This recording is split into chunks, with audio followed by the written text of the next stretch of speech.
আমি, আমাদের চোখের পানি তাদের কোনো প্রয়োজন নাই, আমাদের মায়া কান্নার গাজাবাসীর কোনো প্রয়োজন নাই। গাজাবাসীর প্রয়োজন অর্থনৈতিক সাপোর্ট, গাজাবাসীর প্রয়োজন সামরিক সাপোর্ট, গাজাবাসীর প্রয়োজন এমন একটা জাইশ, এমন একটা ফোর্স যেটা বাহির থেকে গিয়ে বাইতুল মুকাদ্দাস উদ্ধার করবে ইনশাআল্লাহ। আর আপনারা ভবিষ্যৎবাণী শুনে রাখবেন, ইনশাআল্লাহু আযজা ওয়া জাল আল্লাহ রাব্বুল আলামিনের এই বান্দাদের মধ্যেই এমন একটা জাইশ, এমন একটা দল আল্লাহ পাক সৃষ্টি করে দিবেন ইনশাআল্লাহ। যেই দল, যেই জাইশকে পৃথিবীর কোন সেনাবাহিনী থামাতে পারবে না ইনশাআল্লাহ। শেষ পর্যন্ত তারা বাইতুল মুকাদ্দাস মুক্ত করেই ছাড়বে ইনশাআল্লাহ। শুধু সময়ের অপেক্ষা।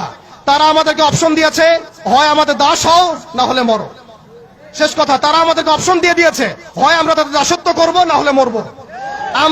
আমরাও বলে দিচ্ছি, আমরা দাসত্ব করব না, আমরা হয় শহীদ হব অথবা স্বাধীনতা ছিনিয়ে নিয়ে আসবো ইনশাআল্লাহ। হয় আমরা শহীদ হব না হলে স্বাধীনতা ছিনিয়ে নিয়ে আসবো ইনশাআল্লাহ। আল্লাহ পাক আমাদের বাংলার তাওহীদের জনতাকে কবুল করেন, আমিন।